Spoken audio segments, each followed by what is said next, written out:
Ketahanan pangan merupakan salah satu aspek penting untuk mengukur tingkat kemajuan suatu negara.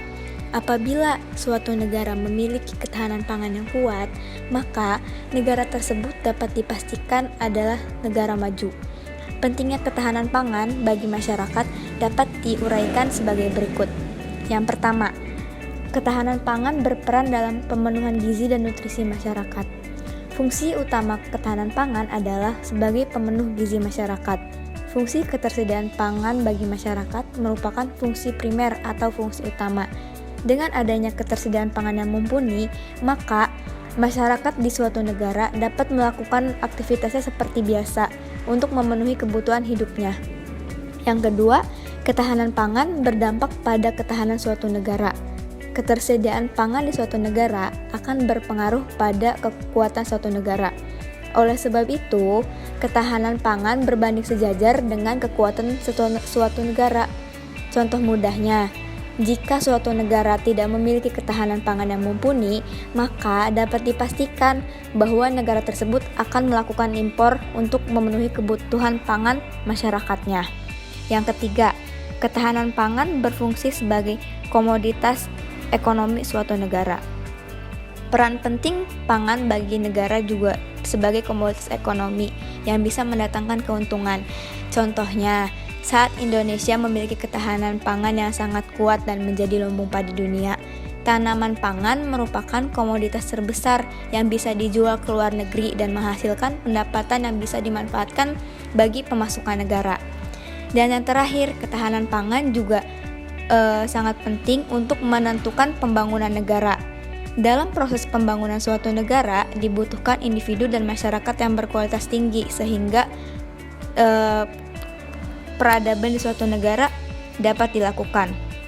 Jika tidak ada individu yang berkualitas tinggi, maka suatu negara tidak akan bisa menentukan arah pembangunan, ketersediaan individu yang berkualitas, dan ketersediaan pangan sebagai pemenuh gizi dan nutrisi. Untuk menghadapi tantangan dan permasalahan pangan, pemerintah negara Indonesia melakukan penyesuaian atau perubahan arah kebijakan yang saat ini sedang diimplementasikan.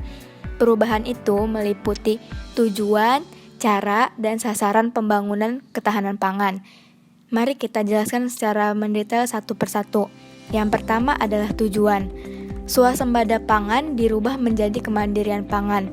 Dalam pendekatan swasembada, pencapaiannya seringkali dilakukan dengan mengabaikan prinsip efisiensi usaha, kelayakan teknis, ekonomi, ataupun sosial, sehingga dapat terjadi misalokasi sumber daya pembangunan. Yang kedua adalah cara pencapaian ketahanan pangan melalui peningkatan produksi pangan diubah menjadi peningkatan pendapatan petani dan masyarakat pedesaan. Untuk melaksanakan pendekatan ini, Undang-Undang Nomor 19 Tahun 2013 tentang Perlindungan dan Pemberdayaan Petani telah memberikan tuntunan cara memberdayakan petani untuk meningkatkan produktivitas, efisiensi, dan daya saing. Untuk para petani kecil yang mengusahakan lahan rata-rata kurang dari 1 hektar, diberlakukan program seperti usaha tani korporasi, usaha tani koperasi, atau pendekatan sekolah lapang. Yang ketiga, sasaran pemenuhan konsumsi pangan secara kuantitas diubah menjadi pemenuhan konsumsi pangan yang beragam, bergizi, seimbang, dan aman. Untuk itu, perlu dilakukan promosi penanekaragaman pangan dari sisi penyediaan dan sisi pemanfaatannya. Pengembangan sumber pangan dan jenis makanan yang baru, yang mempunyai cita rasa, harga yang dapat bersaing perlu dilakukan. Di sisi lain, kampanye diversifikasi konsumsi pangan dengan peningkatan pemahaman masyarakat akan pentingnya mengkonsumsi pangan perlu dijadikan gerakan sosial.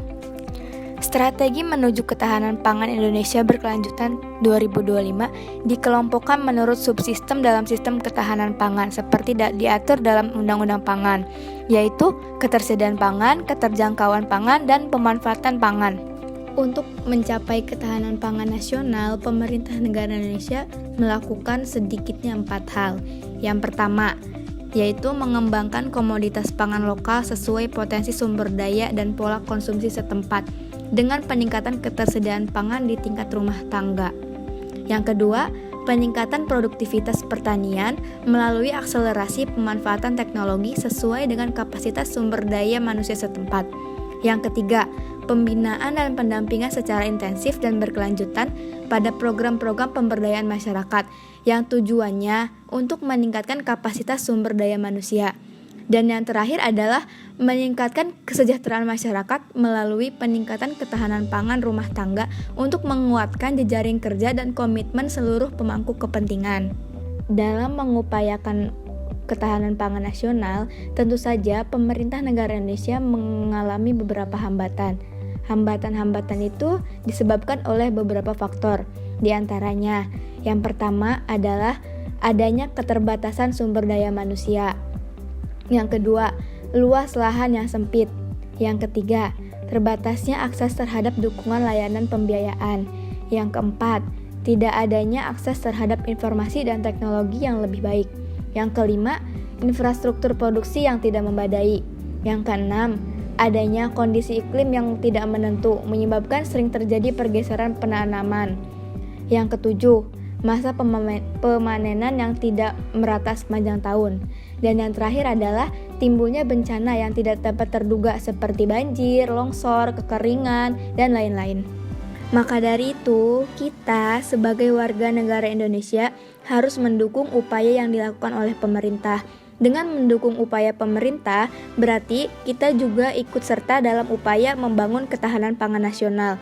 Dengan ketahanan pangan nasional yang kuat, maka Indonesia akan berubah menjadi negara maju.